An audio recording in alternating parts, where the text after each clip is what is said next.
That was Siân Leanne, who's standing in Arfon and I'm sure hoping to serve under a future Plaid Cymru First Minister, and the person hoping to hold that office joins us now live from Aberystwyth. Good afternoon, Leanne Wood.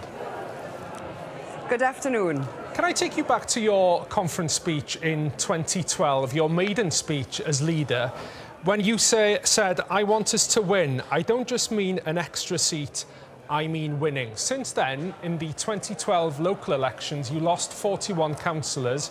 In 2013, your share of the vote went down in the European elections.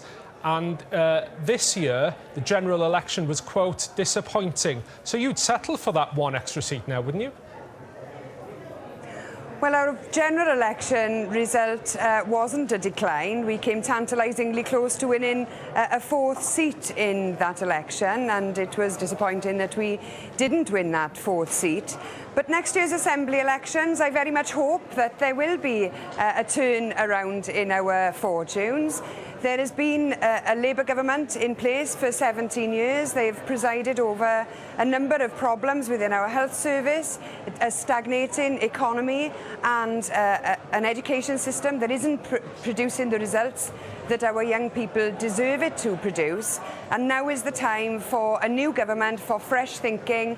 And this weekend we've been gathering here in Aberystwyth and sharing our ideas with people about what an alternative Plaid Cymru government can do. Now, I accept that it's not in the bag by a long way. We have a huge amount of work to do before we see the results that we want to see. And that is why I've called upon all of our activists and our supporters to have as many conversations as they possibly can to share those ideas and solutions with people ahead of next May. And if they do that work, then I'm confident that it will produce results. But without that hard work, it's unlikely that we will see the results.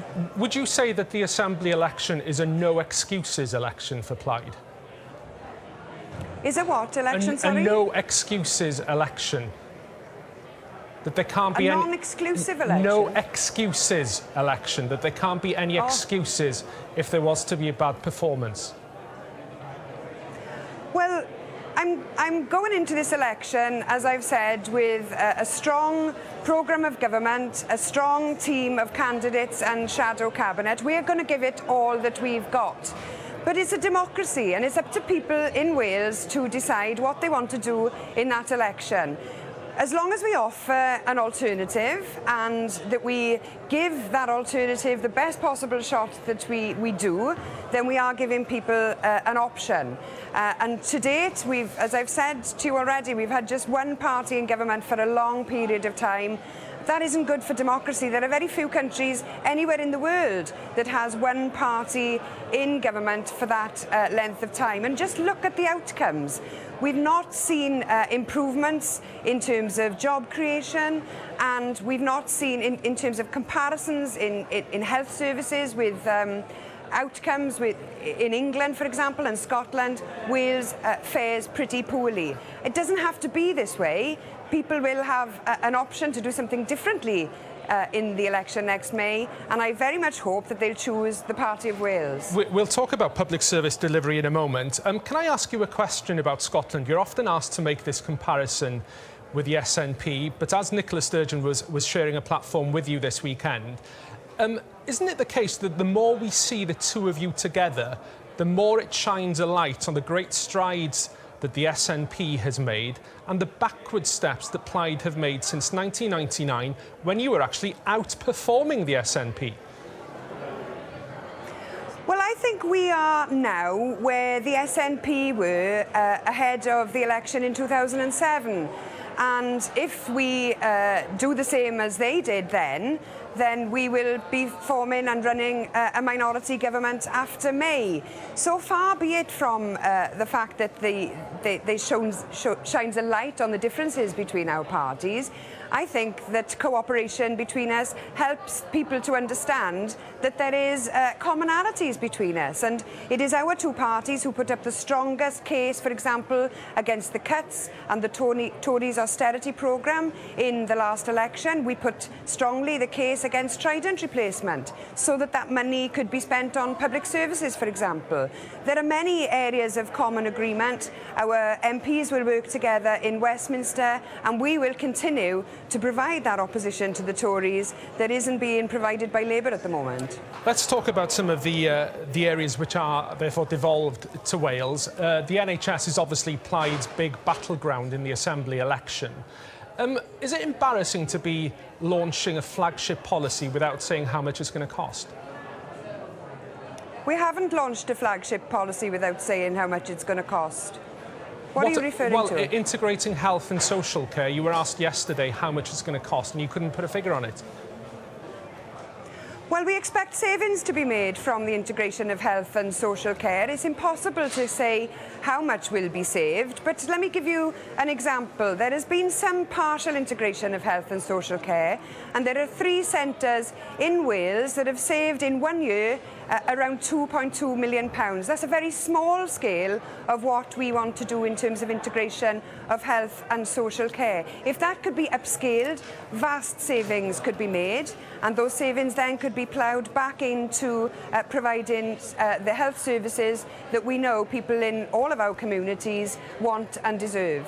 You've said that you will ring-fence spending on health and that you would use the extra money which will be coming from Westminster and plough it all into the health budget. You've put a figure of 590 million on that extra money to come, but nobody's certain at the moment that the figure will be 590 million pounds. Is that an empty promise? No, you're right. We don't know exactly how much will come to Wales as a result of the increased spending on health in England. The Prime Minister, ahead of the last election, gave a figure, I think it was £8 billion that he wanted to spend on extra on health. If that goes ahead, then the 590 million figure that you've just quoted would be what Wales's Barnett consequential would be. But we've no idea whether or not he will see through the promise that he made and the figures that he gave ahead of the election. He's rolled back on many things. For example, tax credits. Just last week, he said that he wouldn't make changes to those, and he has. So we can't be sure until the comprehensive spending review in December exactly how much that will be. But we have number crunched, and if it's on the basis of the Prime Minister's figure, then we say that there's an extra £590 million coming to Wales, which we will ring-fence for health spending. When did Plaid come to the view that the NHS in Wales was underfunded? Well, we've been talking to people right throughout the country over many months. I've been doing town hall meetings. I think you joined me on one of them, but we've been having conversations with people in their communities as well.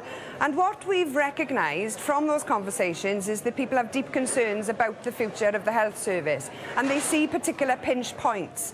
And one of those pinch points, of course, is the lack of community facilities to enable people to leave hospital quickly, which is why we've talked a lot about the integration of health and social services and supporting social services to enable people to leave hospital. So that's why we prioritise health. Is this a recent decision? Because back in 2010, you were part of the One Wales government that decided not to ring-fence spending on health. You're going back a long time now, and I wasn't the leader in 2010, but we've been having these conversations in recent months, and people have identified to us their priorities, and we've been acting on according to those. We've been listening to people, and we've tried to put together a package of proposals and measures in order to respond to what people have told us. And that is why we are focusing so much on health ahead of this election, because that's where people's priorities are. I know we won't get much mileage if we try and talk about coalition and possible deals after May, but can I try a question about the principles of cooperation with other parties? Because there's not a day that goes by without a Plaid attack on Labour's record on public services. It would be very odd, would it not, therefore, for you to come to some kind of an arrangement with a party whose record you criticise on a daily basis? want there to be a Plaid Cymru government after the next election. We could spend all the time in the months ahead cooking up deals, talking about who's going to go into coalition with who. I don't want there to be a coalition after the next election. I want there to be a Plaid Cymru government.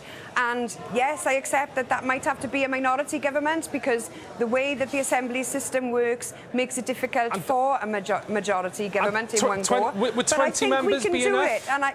Would 20 members be enough to form a minority government, as Rhun ap Iorwerth, a colleague of yours, said on our programme this morning? It could well be, yes. It depends on how many votes other parties get and how the people distribute the seats in that election. But that's what we want to do, and we believe that the only way that we will see progress now in this country is with a change of government and with a Plaid Cymru government. It's absolutely clear that Labour are unable now to deal with the problems that we've got. They've had 17 years, they've failed. It's time for another party to have a chance, and Plaid Cymru is that party. Will this election be a reflection on you personally? In your speech, you said, my election as First Minister. Nicola Sturgeon said you are a leader of star quality. Steffan Lewis, a candidate, called you a rock star. If the time comes when you're banging the drum and nobody's listening and you've lost your voice, you'll surely have to leave the gig. There's lots of speculation along these lines amongst journalists and commentators, but as I've said to you before, I'm not prepared to contemplate failure. We're going into this election all intent to win, and win we will.